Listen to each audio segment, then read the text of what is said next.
रक्त का दाब कैसे कम हो सकता है मेरा रक्त का आयतन कम हो जाए, 5 लीटर की जगह मेरे अंदर 4 लीटर ही खून बचे। तो अगर रक्त का आयतन कम होगा तो रक्त का दाब भी कम हो जाएगा, और रक्त का जैसे ही दाब कम होगा। जय हिंद फ्यूचर डॉक्टर, स्वागत है आपका भौतिकी प्लस में। आज हम बेटा पढ़ने वाले बकरों की क्रियाओं का नियमन, जो बहुत ही इंपॉर्टेंट और बहुत ही इंटरेस्टिंग टॉपिक है, टीना, जो बकरों की क्रियाओं का नियमन।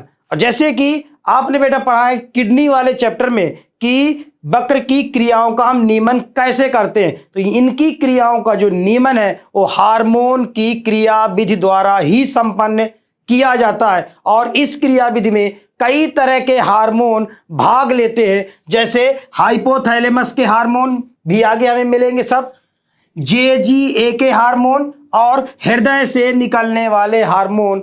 ये 3 तरह के हार्मोन बकरों की क्रियाओं का पूर्ण तरह से नियमन में सहायता करेंगे। अब देना जी, बक्र को क्रियाओं का जो नियमन है वो कौन कौन सी मैकेनिज्म द्वारा होगा, तो इसमें बेटा 3 तरह की क्रिया विधि काम करती है। जैसे सबसे पहले हम बेटा बात करें कि सबसे पहले आती है रास क्रिया विधि द्वारा। देखेंगे रास का पूरा नाम क्या है और ये पूरी क्रिया विधि क्या है। बेटा बकरों की क्रियाओं को देखने के लिए सबसे पहले अगर हम ध्यान दें कि अगर एक सामान्य व्यक्ति है, सामान्य व्यक्ति का एक अपना रक्तदाब है, उसका एक ब्लड प्रेशर भी है, रक्त का आयतन भी है। जैसे मेरे अंदर एक कुल रक्त 5 लीटर है और मेरा एक सामान्य रक्तदाब है, और सामान्य रक्तदाब आपको पता है 120/80 होता है। अगर मान लो किसी ना किसी कारण से मेरा रक्त का दाब कम हो जाए, रक्त का दाब कैसे कम हो सकता है मेरा रक्त का आयतन कम हो जाए, 5 लीटर की जगह मेरे अंदर 4 लीटर ही खून बचे।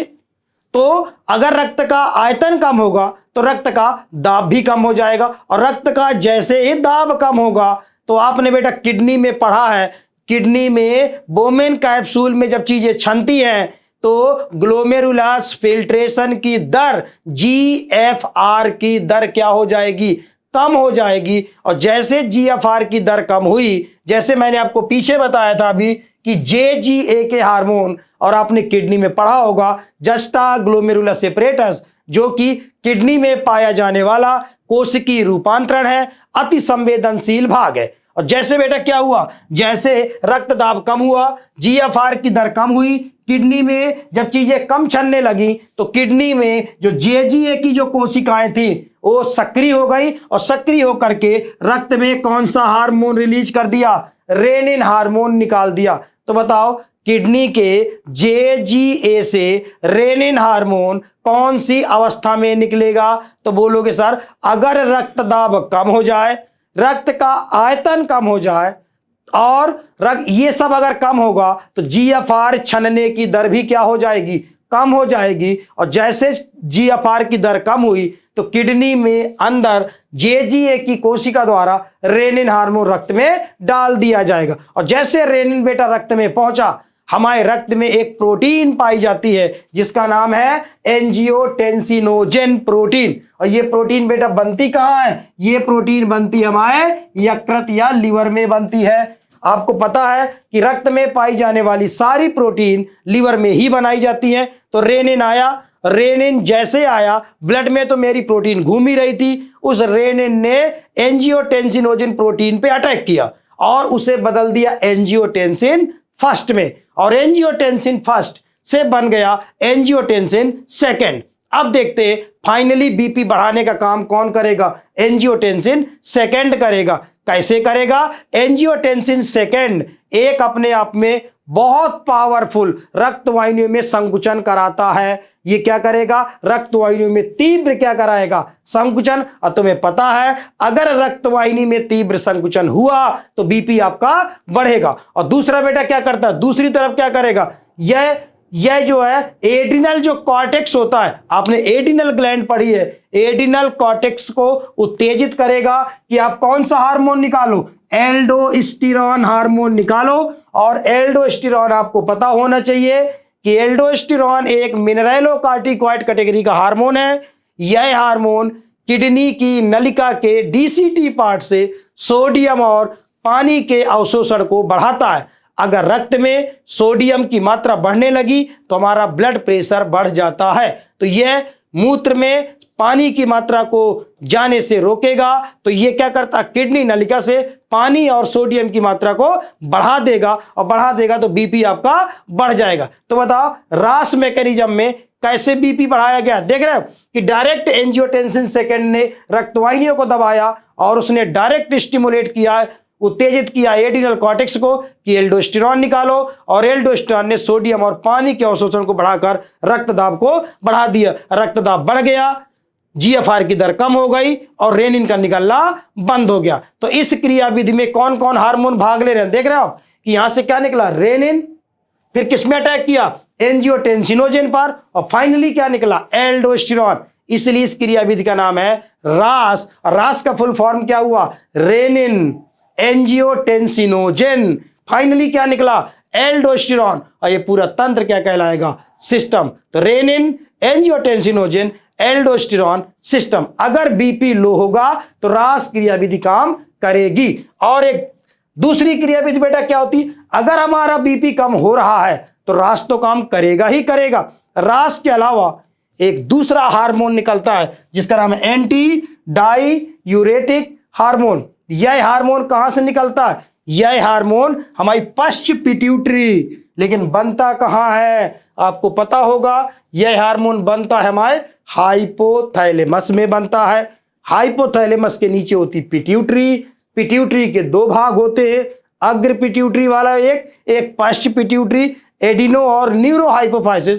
तो हाइपोथैलेमस के अंदर ये एडीएच हार्मोन बनता है, लेकिन यहां से बनकर एक्सॉन के थ्रू नीचे आकर के पोस्टीरियर पिट्यूटरी में एकत्रित होता है और वहां से स्रावित होता है। अगर आपका बीपी कम हो गया तो हाइपोथैलेमस से एडीएच बनेगा और पश्च पिट्यूटरी के थ्रू ब्लड में आएगा। और जैसे ये ब्लड में आया, ध्यान सुनना, जैसे ये ब्लड में आया तो हमें पता है एडीएच कहां अटैक करता है। एडीएच ये किडनी नलिका है, एडीएच किडनी नलिका के डीसीटी पर, एडीएच किडनी के डीसीटी पार्ट पे अटैक करेगा, यहां से पानी के अवशोषण को बढ़ा देगा।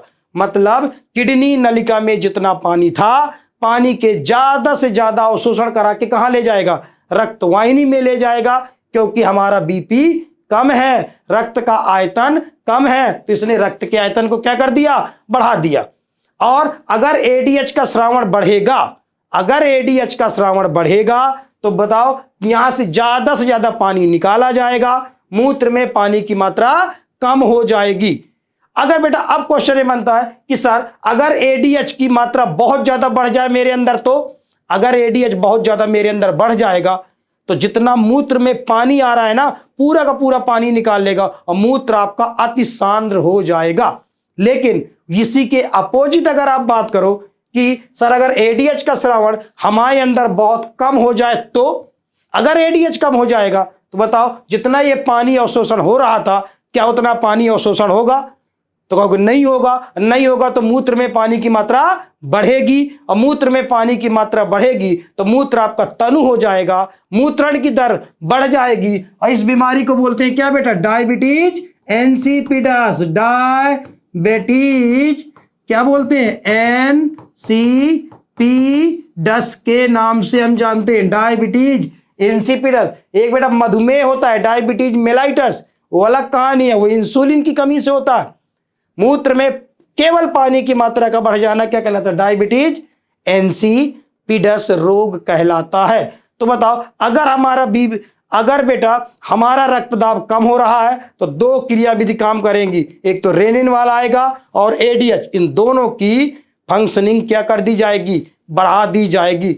और इसी के अलावा बेटा एडीएच क्या करता है, एडीएच रक्तदाब को बढ़ा ही रहा है। रक्तदाब के अलावा यह हमारी रक्तवाहिनियों में संकुचन भी कराता है, इसलिए एडीएच का शायद आपने एक नाम पढ़ा हो, इसे वैसोप्रेसिन नाम से भी जानते।